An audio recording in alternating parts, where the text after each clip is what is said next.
Hello students. तो biomolecule अपन देख रहे थे, जैव अणु अपन देख रहे थे और उसमें अपन ने सिंपल और ओलिगोसैकेराइड, सिंपल जिसमें अपन ने मोनोसैकेराइड की बात की थी और ओलिगोसैकेराइड की अपन ने लास्ट वीडियो लेसन में बात कर ली है। और आज के वीडियो लेसन में अपन देखेंगे पॉलीसैकेराइड, जिससे हिंदी में भी पॉलीसैकेराइड ही अपन बोलते हैं, ज़्यादा चिंता करने की ज़रूरत नहीं। कॉम्प्लेक्स कार्बोहाइड्रेट भी इसे अपन बोल सकते हैं। पॉलीसैकेराइड, इस टर्म का मीनिंग क्या है? पॉली का मतलब होता है बहुत सारे, और सैकेराइड का मतलब जो शुगर है या जो मोनोमर या एकलक इकाई की अपन ने बात की थी, मेनली तो एकलक की ही इसके अंदर अपन बात करते हैं जो शुगर है। तो बहुत सारी एकलक इकाइयां जब एक दूसरे से जुड़ती हैं तो अपने को मिलता है पॉलीसैकेराइड।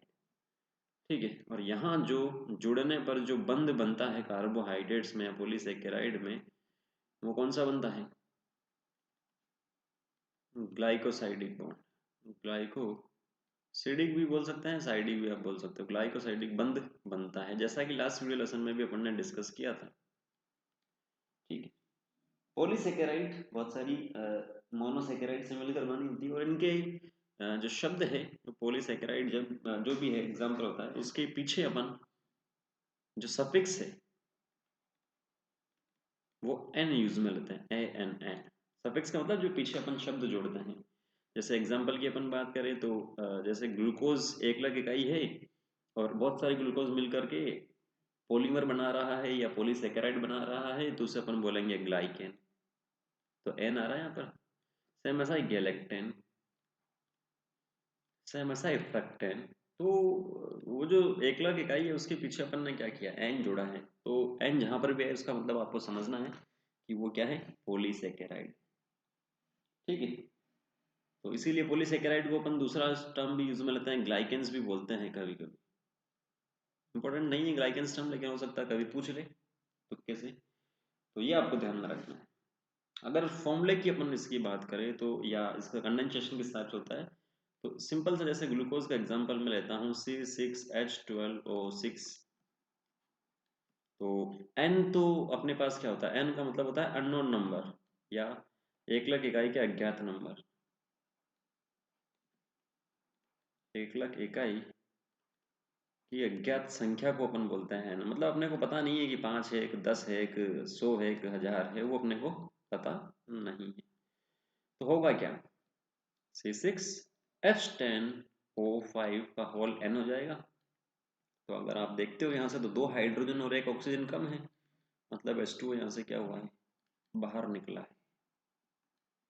आगे बात समझ में, H2O क्या हुआ, यहाँ से बाहर निकला है। और ये क्या है, ये है पॉलीसेकेराइड।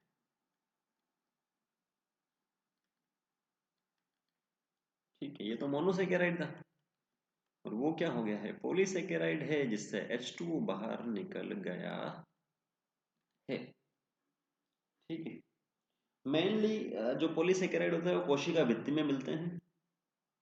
जैसे पादप हुआ या कवक हुआ, उसकी कोशिका भित्ति में भी मिलते हैं। ठीक है, कुछ ऐसे भी होते हैं जो फूड स्टोर करके रखते हैं, तो अभी जब आगे क्लासिफिकेशन देखेंगे तो आपको समझ में आ जाएगा, उसमें कोई दिक्कत होगी नहीं आपको मेरी तरफ से। पढ़ना तो आपको पड़ेगा, सेल्फ स्टडी तो करनी पड़ेगी, मैं तो केवल हेल्प कर सकता हूँ आपकी।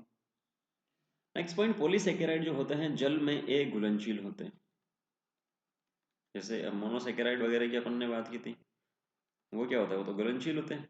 लेकिन ये क्या होता है, ए घुलनशील होता है, क्योंकि बहुत बड़ी स्ट्रक्चर होती है और कोशिका भित्ति में मिलती है। प्लस स्वाद में ये कैसे होते हैं, जैसे वो स्वाद में मीठे होते थे, लेकिन ये स्वाद में मीठे नहीं होते। आगे बात समझ। और जितने भी पॉलीसेकेराइड होते हैं वो अनअपचायक होते हैं, नॉन रिड्यूसिंग होते हैं, मतलब उनका अपचयन जो होता है अनअपचायक, मतलब उनका रिडक्शन पॉसिबल नहीं है। अब अपन बात करते हैं इसके क्लासिफिकेशन की। सबसे पहला जो क्लासिफिकेशन है, प्रथम प्रकार का जो क्लासिफिकेशन है वो है, अब जैसे वर्गीकरण की अपन बात करें तो कोई ना कोई आधार तो होगा ही। पहला जो आधार है वर्गीकरण, पहला जो आधार है वो है इसके संगठन के आधार पर। ठीक है, तो वर्गीकरण में क्या होगा? संगठन के आधार।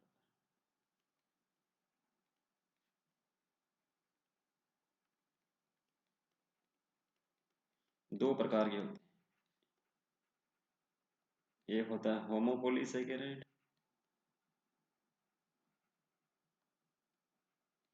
और दूसरा होता है हेट्रोपोलीसेकेराइड। होमो का मतलब सेम प्रकार के और हेट्रो का मतलब अलग अलग प्रकार के। जैसे पोली का मतलब तो बहुत सारे होते हैं और इसके अंदर एक अलग इकाई होता है, जैसे ए ए ए। तो यहाँ जो ए है वो क्या है? एकलक है।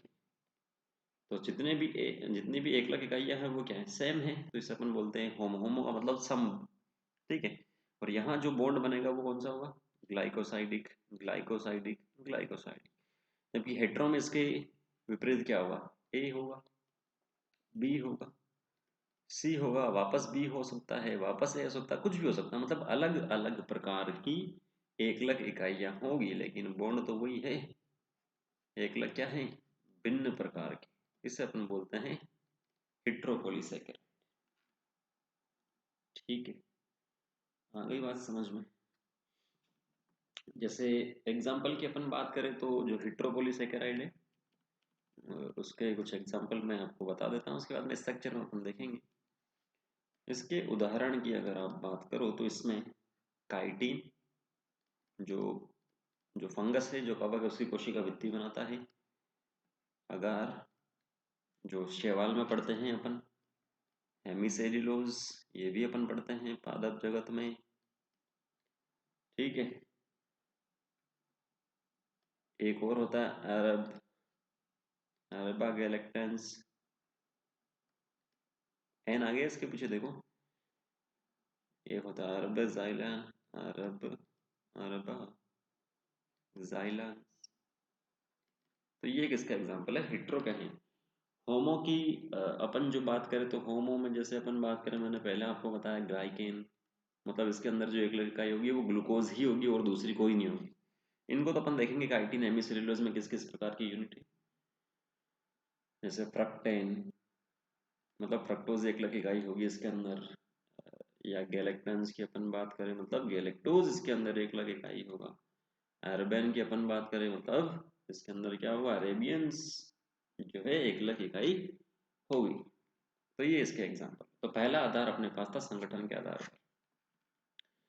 दूसरे आधार पर अपन चलते हैं, जो कि थोड़ा सा इम्पोर्टेंट है और इसी से रिलेटेड है वैसे देखा जाए तो। ठीक है। इनका जो फंक्शन है, फंक्शन के आधार पर अपन इसे टोटल 3 कैटेगरी में डिवाइड कर सकते हैं। किसके आधार पर? कार्य के आधार पर।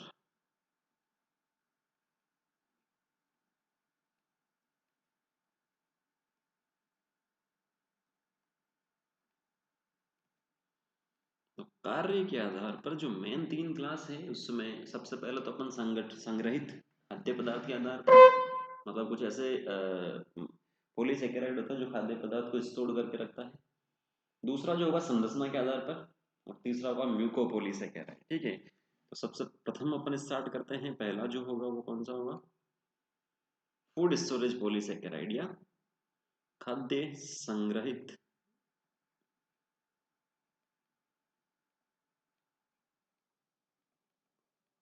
पॉलीसेकेराइड।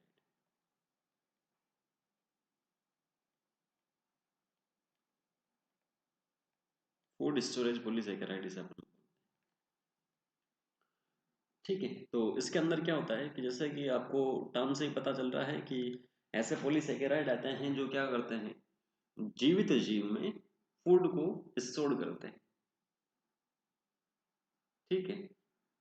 कि, इसके पीछे भी बहुत सारे रीजन हैं कि ये जो स्टोर कर रहे हैं इसके जो एडवांटेज वगैरह की अपन बात करें तो यहाँ से एक तो ये होता है कि वाटर के मॉलिक्यूल को रिमूव कर देता है, जिससे बल्क में अपन क्या कर सकते हैं, मतलब बहुत ज़्यादा संख्या में अपन इसे स्टोर कर सकते हैं। और इनका जो शेप होता है कुछ स्पेसिफिक शेप में चला जाता है, जैसे इजी इनका स्टोरेज हो जाता है। ठीक है। तो ये इम्पोर्टेंट है नहीं वैसे। ये अपन सारी प्रॉपर्टीज इसके अंदर पढ़ लेंगे जैसे जैसे आगे चलेंगे। तो सबसे पहला जो खाद्य संग्रहित पॉलीसेकेराइड आता है वो आता है स्टार्च। कौन सा? स्टार्च। ठीक है। तो स्टार्च के बारे में, स्टार्च जो होता है मोस्ट ऑफ द प्लांट होते हैं, सब नहीं बोल रहा हूं मैं, अधिकांश जो पादप होते हैं उसके अंदर जो स्टार्च होता है वो क्या करता है, मतलब वो जो होता है खाद्य पदार्थ का संग्रहित रूप होता है, वो जो स्टार्च होता है वो अधिकतर प्लांट में पादप का मुख्य संचित, पादप का मुख्य, पादप का मुख्य संचित भोजन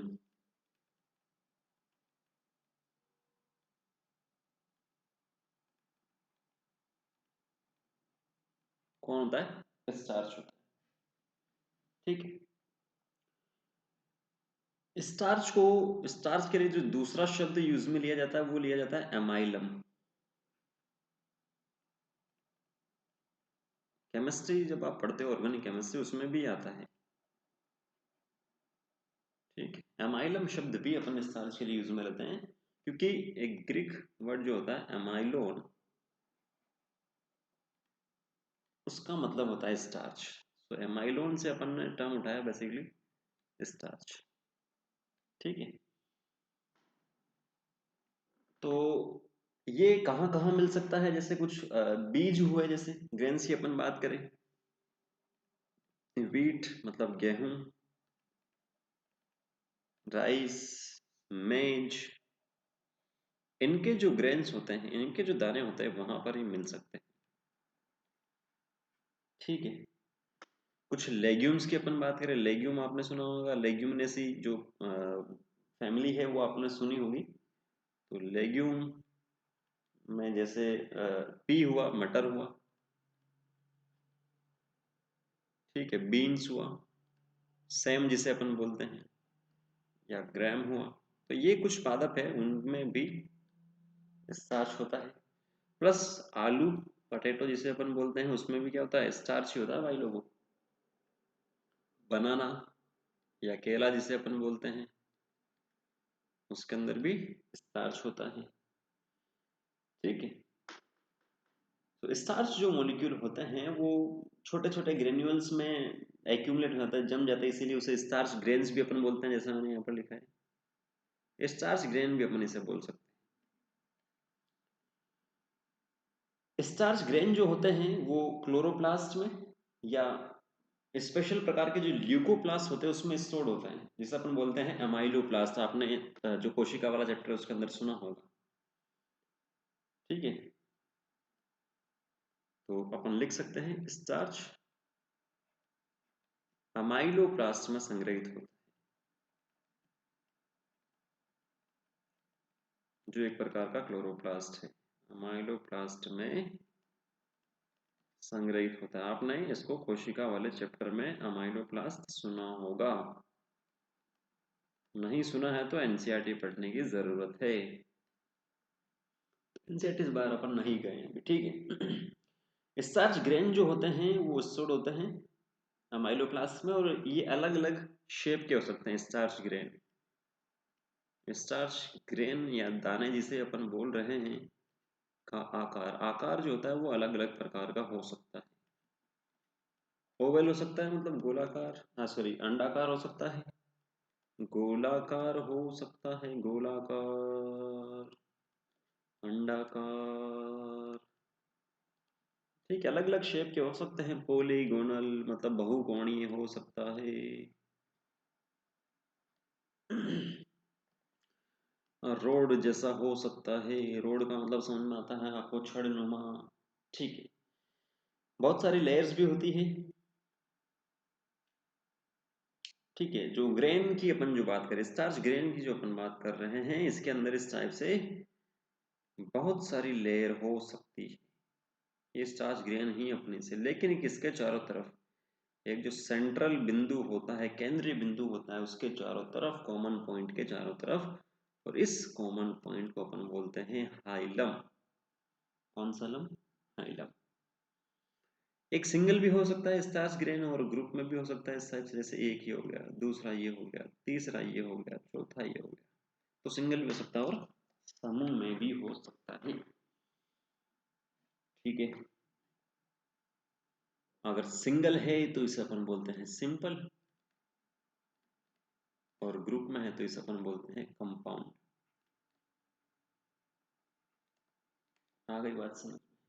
अब अपन चलते हैं स्टार्च के कंपोनेंट के बारे में, जो ऑर्गेनिक केमिस्ट्री में स्ट्रक्चर आपको दे रखी है। मजेदार है वैसे स्ट्रक्चर, मेरे हिसाब से तो आप पढ़ोगे तो आपको भी इजी लगेगी, मजेदार लगेगी। तो दो इसके कंपोनेंट होते हैं मेनली, मेनली टू कंपोनेंट्स। पहला जो प्रथम होता है, इसे मैं इस टाइप से लिखता हूँ अमाइलोज। हिंदी में भी अमाइलोज बोलते हैं और इंग्लिश में भी अमाइलोज बोलते हैं। और दूसरा जो कंपोनेंट होता है वो होता है अमाइलोपेक्टिन, और पेक्टिन तो आप लोगों ने सुन रखा है।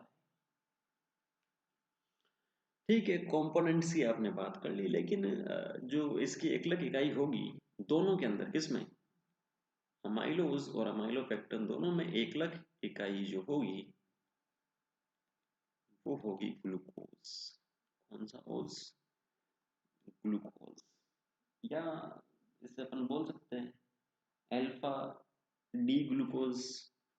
डी और एल तो आपको केमिस्ट्री में पढ़ाते हैं, केमिस्ट्री के लेक्चरर जो भी होते हैं। तो डी और एल आपको सिंपल से ध्यान रखना है, डी ग्लूकोज होता है, अल्फा डी ग्लूकोज। ठीक है, अब बात करते हैं अपन अमाइलोज, किसकी, अमाइलोज। अमाइलोज में होता है ग्लूकोज। क्या होता है, ग्लूकोज। ये ठीक।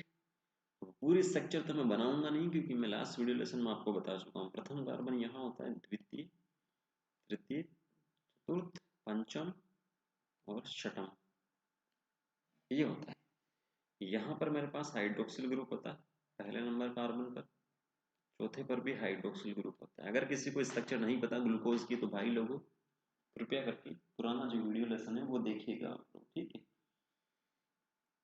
तो यहाँ CH2OH होता है 6 पे, 6 पे क्या होता है, CH2OH। चलो मैं लिख देता हूँ यहाँ, तुम भी याद रखोगे, स्ट्रक्चर बता देता हूँ एक बार। ये हाइड्रोजन हो जाएगा। ठीक है, सेकंड नंबर पर जो है हाइड्रोक्सिल ग्रुप वो भी नीचे होगा, ये हाइड्रोजन हो जाएगा। थर्ड पर जो हाइड्रोक्सिल ग्रुप होता है वो लेफ्ट में होता है, इसलिए ऊपर चला जाएगा, ये हाइड्रोजन हो जाएगा, ये हाइड्रोजन हो जाएगा, और ये CH2 हो जाएगा। इसे अपन बोलते हैं ग्लूकोज। कौन सा, ग्लूकोज। अब वापस से वही स्ट्रक्चर, क्योंकि बहुलक है। ठीक है, तो इसे अपन करते हैं ऐसा कुछ, यहाँ पर भी कुछ ऐसा, और यहाँ पर भी कुछ ऐसा। बाकी सेम है सबका सब, हाइड्रोजन, हाइड्रोजन, ये हो जाएगा OH, इसे कर देते हैं H, नहीं जाएगा H। ठीक है, तो आगे भी यही ऐसा चल रहा है ट्री सिस्टम। तो अगर इस स्ट्रक्चर को आप लोग ध्यान से देखो, तो यहाँ से जो नंबर फर्स्ट कार्बन था, सेकंड, थर्ड, फोर्थ, उसके अंदर भी 1 2, आगे जाएंगे नहीं अपन। ठीक है, तो ये हो जाएगा फर्स्ट। तो कार्बन नंबर प्रथम, मतलब ये मेरे पास अगर A है, ये मेरे पास B है, तो A के कार्बन नंबर प्रथम और B के कार्बन नंबर फोर्थ को अगर एक दूसरे के पास में लेके आओगे, तो यहाँ से निकलेगा H2। तो मैं लिख सकता हूँ A, बॉन्ड बनेगा, H2O निकलेगा, तो एक ऑक्सीजन तो बचेगा, ये ऑक्सीजन, ये B। यहाँ जो बॉन्ड है ग्लाइकोसाइडिक बॉन्ड है। इसी टाइप से आगे C हो सकता है, मतलब D हो सकता है। ठीक है, या इसे मैं ज़्यादा अच्छे से बताऊं, क्योंकि ये एकलक इकाई ग्लूकोज है, तो अपन इस टाइप से इसे अपन बोल सकते हैं, इसे ए ही रहने दो, ये भी ए है, ये भी ए है, आगे भी कोई ना कोई ए होगा, फिर कोई ना कोई ए होगा। तो ये सारे ग्लाइकोसाइडिक बंधन से जुड़ जाएंगे, और इस टाइप से जो स्ट्रक्चर मिलेगी उसे अपन बोलते हैं स्टार्च का अमाइलोज जो पार्ट है वो। क्लियर। लेकिन इसके अंदर जो यूनिट्स होती है वो कितनी हो सकती है वो भी अपन लिख लेते हैं। जो अमाइलोज है वो स्टार्च का 20 से 30% होता है। कितना? 20 से 30%।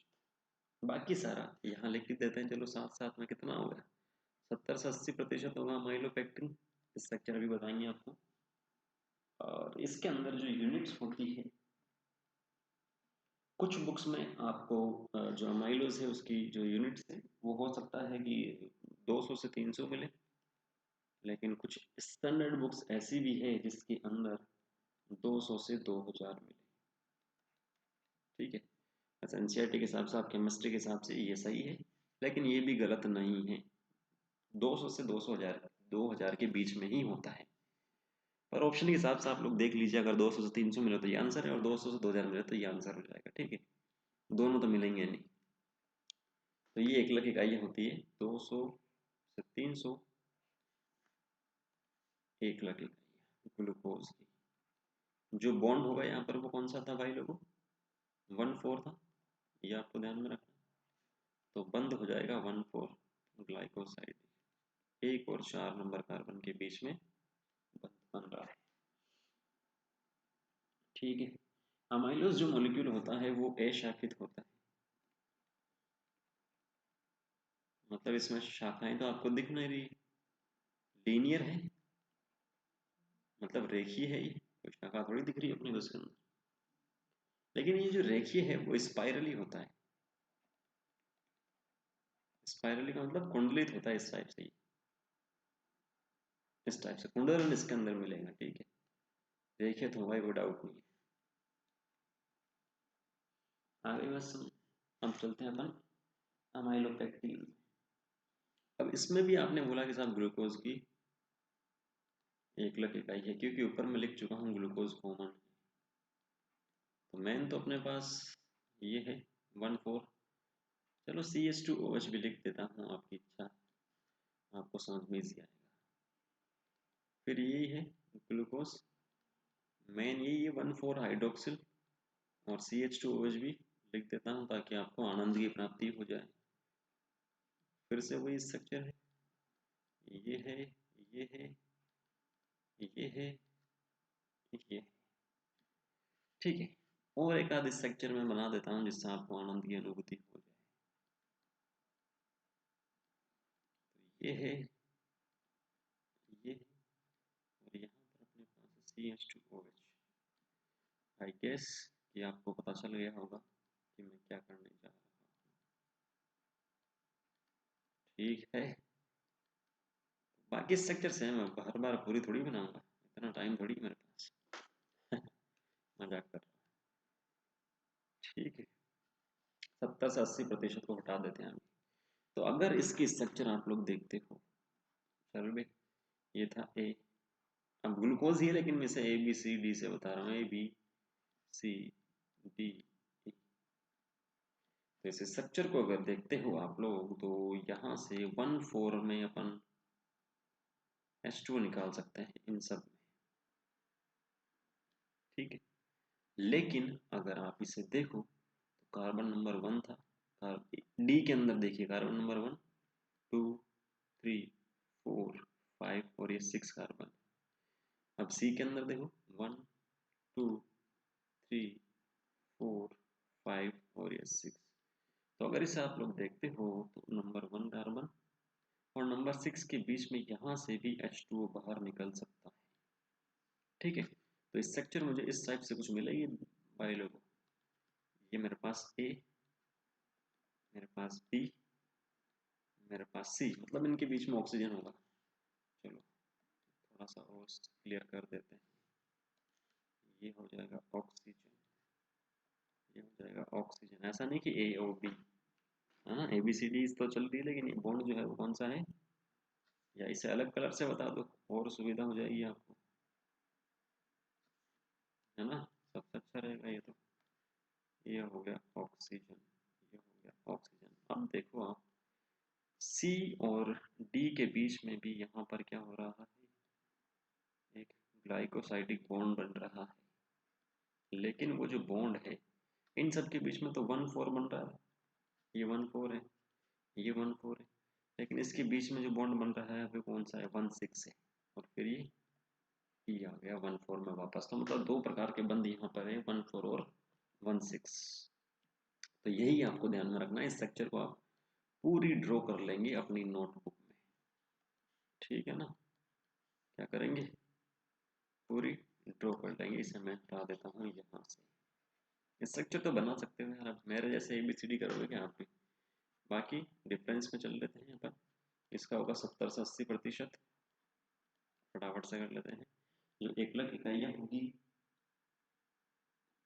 ठीक है, 1 लाख इकाइयाँ 2,000 से 2 लाख तक हो सकती है। 1 लाख और किसकी होगी, ग्लूकोज की।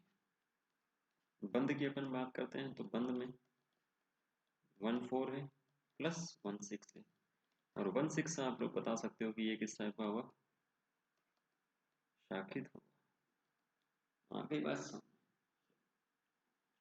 ये होगा शाखित, ब्रांचें इसके अंदर होगी, है ना। ब्रांचें इसके अंदर क्या होगी, प्रेजेंट होगी। सीधा होता है बिल्कुल।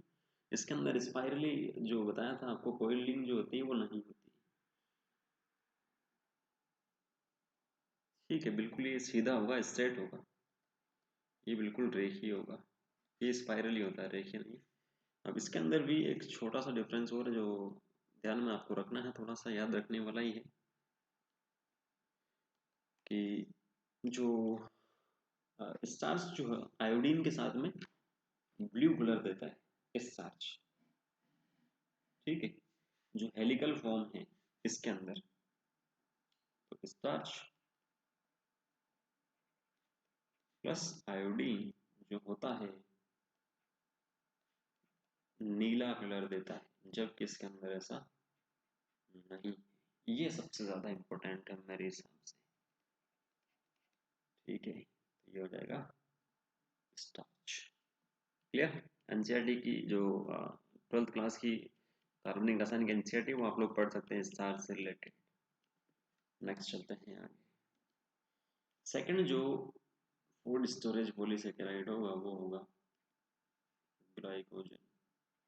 हिंदी में भी ग्लाइकोजन ही बोलते हैं, तो चिंता करने की जरूरत नहीं है।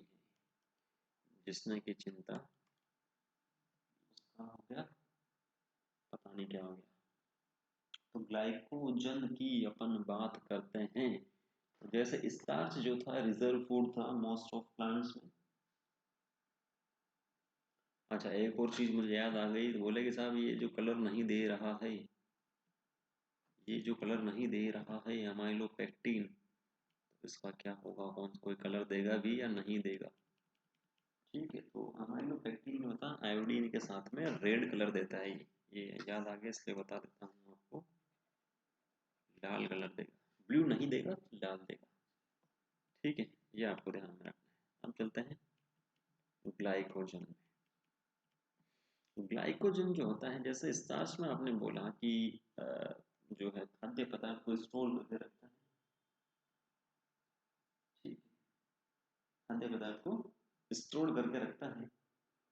तो सेम वैसे ही ग्लाइकोजन भी क्या करता है, जंतुओं में या एनिमल्स में जो संग्रहित खाद्य पदार्थ है वो मेन होता है ग्लाइकोजन।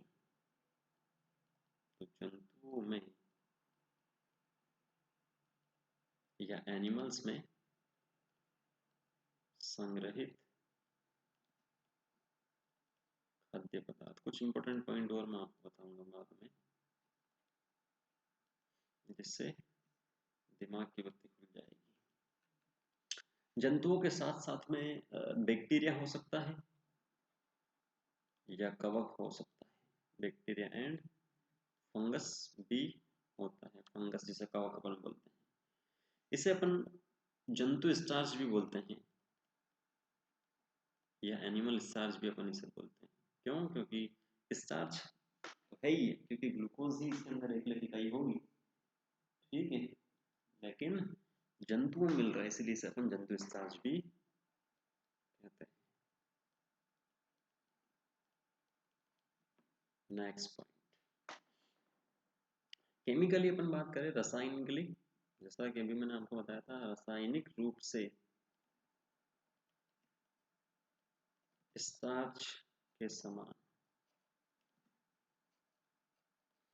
स्टार्च के समान।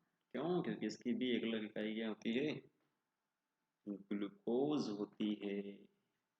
तो ब्रैकेट में लिख ले सकते हैं अपन, एक अलग इकाई होती है ग्लूकोज।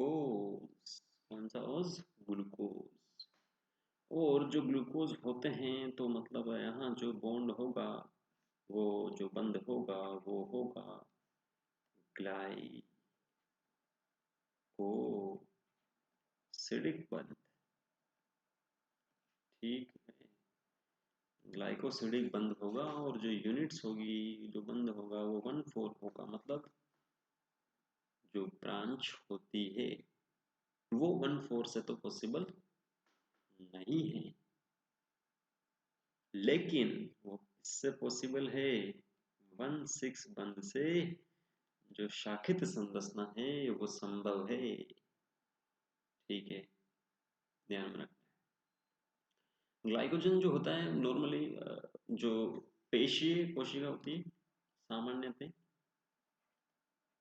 पेशीय कोशिका और जो अपना यकृत है वहां संग्रहित रहता है। ठीक है, जैसे बहुत ज्यादा ग्लूकोज हो गया बॉडी में और वो चला गया लीवर में और वहां बना लिया इसने क्या? ग्लाइकोजन। तो इसे अपन क्या बोलते हैं? ग्लाइकोजेनेसिस। मतलब जेनेसिस का मतलब होता है फॉर्मेशन, और किसका फॉर्मेशन? ग्लाइकोजन का। तो इसे अपन बोलते हैं ग्लाइकोजेनेसिस। ये ग्लूकोज आएगा कहाँ से? रक्त से आएगा। रक्त से ही चलता सारा खेल, है ना? तो जो लीवर होता है मानव में लगभग लगभग 1 kg, या अपन बोल सकते हैं 0.95 kg जो है ग्लाइकोजन को स्टोर कर सकता है। ठीक है, क्या कर सकता है? स्टोर कर सकता है। और स्ट्रक्चर तो मैं बताऊंगा नहीं, बस ग्लूकोज है और क्या। जैसे अमाइलोपेक्टिन की स्ट्रक्चर थी वैसे ही थी। ग्लाइकोजन जो होता है वो आयोडीन के साथ, ग्लाइकोजन को आयोडीन के साथ ले जाया जाता है तो ये रेड कलर देता है, जैसा कि एमाइलोपेक्टिन ने दिया था। सब कुछ सेम है, सब कुछ। ठीक है, नेक्स्ट चलते हैं। नेक्स्ट जो फूड स्टोरेज पॉलीसेकेराइड है, तीसरे में चलते हैं, थर्ड में। कोई दिक्कत तो होगी नहीं मेरे हिसाब से। इसे बोलते हैं इन्यूलिन, इंग्लिश में भी और हिंदी में भी इन्यूलिन इसे अपन बोलते हैं। ठीक, इन्यूलिन जो होता है उसकी जो एकलक इकाई होती है वो होती है फ्रक्टोज। एकलक क्या होता है? फ्रक्टोज, कीटोनिक शर्करा है। ठीक है, ये होता है फ्रक्टोज। रेखीय होता है, रेखीय बहुलक होता है, एक रेखा में होता है, चेन में होता है। अब किस में मिल सकता है इसकी अपन बात करें तो इन्यूलिन जो होता है कुछ पादप जैसे दहीलिया, दहीलिया, इसे मैं याद रखता हूँ, दहीलिया। दही, दही जो होता है ना, दही। तो डे और दे तो भाई बहन ही है, तो दहीलिया या डहीलिया पादप है एक प्रकार का।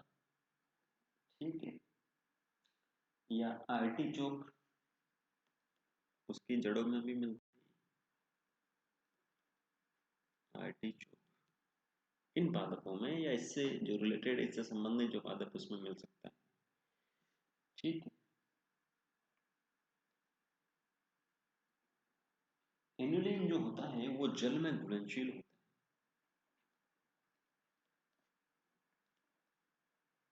है। जल में क्या होता है? घुलनशील होता है। और मानव शरीर में इसका उपापचय नहीं होता है। उपाप नहीं होता है। अब आपसे नहीं होगा और जल में घुलनशील होगा तो क्या होगा, यूरिन के साथ में बाहर निकल जाएगा। इसीलिए इसका अपन उपयोग करते हैं, इसीलिए इसका अपन उपयोग करते हैं जो अपनी GFR होती है, ग्लोमेरुलर फिल्ट्रेशन जो रेट होती है उसको पता करने में यूज जो होता है, उपयोग जो होता है, ठीक है, इससे अपन पता कर सकते हैं। तो इंट्रावेनसली मतलब अंतराशिरीय, शिरा के अंदर इंजेक्शन से अपन डालते हैं और किडनी का जो फंक्शन है वो अपन पता करते हैं। आ गई बात समझ में? तो ये अपने पास इंसुलिन है। एक और इम्पोर्टेंट पॉइंट है, वैसे सबसे छोटा जो पॉलीसेकेराइड है, या दूसरे शब्दों में कहूँ कि सबसे छोटा संग्रहित पॉलीसेकेराइड, खाद्य पदार्थ का संग्रहित करने वाला संग्रहित पॉलीसेकेराइड जो होता है वो इंसुलिन। बॉन्डिंग की अपन बात करें, एक पॉइंट और रह गया, वैसे एक लग जो फ्रक्टोज बताया था तो बंध भी तो बताना जरूरी है। बंध जो होता है इनके बीच में वो होता है बीटा 1 2 बंध, बीटा बीटा बीटा याद रखो तो ठीक है, लेकिन 1 2 तो आपको ध्यान में रखना, जिससे आप स्ट्रक्चर भी ड्रॉ कर सकते हैं। आ गई बात समझ में? तो ये अपने पास है इन्यूलिन।